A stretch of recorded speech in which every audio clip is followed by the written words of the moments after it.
ارجع بقى تاني لموضوع مباراة الاهلي وسيراميكا.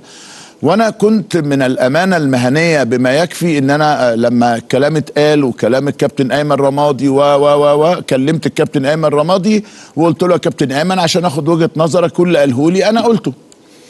لكن انا اول مره في حياتي اشوف انه الاعتراض، والله ايمن رمادي النهارده طلع قال كلام جيد في المؤتمر الصحفي. لما تشوف العناوين اللي يزعل يزعل، لا الراجل اتكلم باحترام شديد جدا على كل الانديه المصريه وقال على راسي من فوق والجماهير على راسي من فوق وانديه كبيره وانديه محترمه. لكن اللي يزعل يا جماعه يزعل، بعد كده انا بشوف شغلي وبشوف حالي. كلام منتهى الاحترام، لكن الناس طبعا انتوا عارفين بتبقى العناوين صعبه شويه.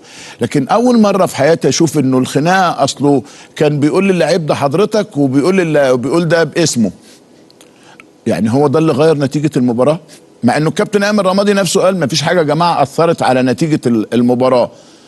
فانا مش هروح ورا الغلط، مش هروح ورا لعيب طول المباراه عمال يعترض ويتخانق ويعمل مشاكل وفي النهايه بيطرد. مع كل الاحترام والله، بعدين في النهايه اتبنى وجهه نظره. يعني ما هو ممكن ايه، حضرتك اتفضل هناك يا محمد بلاش تعمل كده. هو مش بيقول له حضرتك وسيادتك، حضرتك لو سمحت مكانك، لو سمحت حضرتك هتاخد انذار. هي بتطلع كده اكيد. يعني محمد يا ابراهيم بلاش كده، مع ابراهيم يا عبد السميع بلاش كده. وساعات بتبقى واحد غاضب جدا منفعل جدا فرايح بيتخانق، فيقول له التاني بيرد عليه بشكل فيه حسم. هل ده غير نتيجة مباراة؟ وبعدين ما هو قعدنا نشوف الجول، هاتوا لنا يا عم الجون تاني يا عم نصر بتاع الاهلي في سيراميكا. يمكن يكون كان في فاول، يمكن يكون كان في ضرب، يمكن يكون كان في حاجة احنا ما شفناهاش، وبالتالي يبقى ال الهجوم اللي موجود على السوشيال ميديا ده معاه كل الحق. هنجيبه لكم من كل الزوايا عشان نشوف الجول ده فيه صح ولا لا. لا ارجع يا نصر، ارجع الله يخليك، ارجع تاني كده من اولها عشان بس ايه وبالراحه كده. هات بس اللقطه الاولانيه بالراحه. يمكن حرام او عيب. ادي الكوره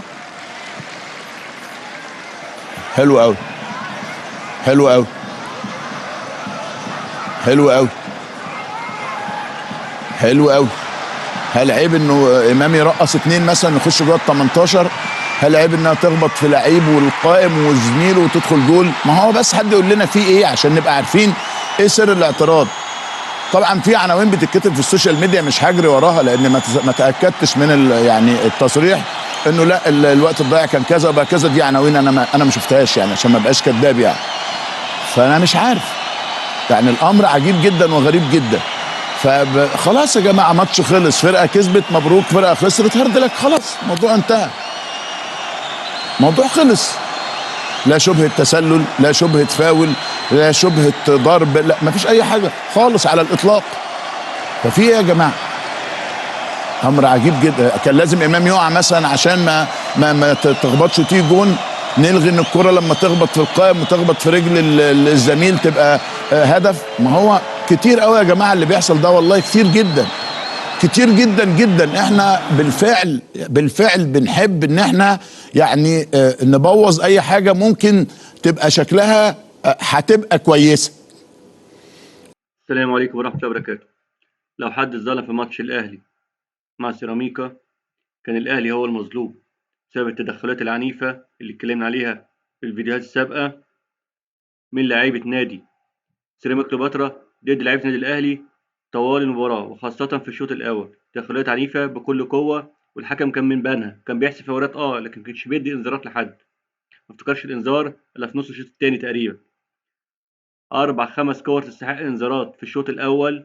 الحكم كان سايب اللعيبة بتاع سيراميكا طايحة في لعيبة النادي الأهلي، كل لعيب عامل مان تو مان مع لعيبة النادي الأهلي، وأول ما الكرة بتقرب له يخش فيه دخلة جامدة وفاولات بالهبل.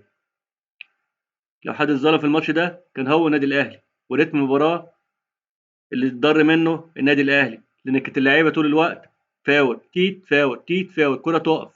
وقفت الكرة دي كلها بتبوظ ريتم المباراة، وريتم المباراة كل ما كان سريع كل ما كان لمصلحة الفريق اللي بيهاجم، مش لمصلحة الفريق اللي قاعد ورا بال11 لعيب بيدافع اللي ما عملش حاجة في المباراة غير هما كورتين، واحد صدها الشناوي كانفراد وواحده جت في العارضه.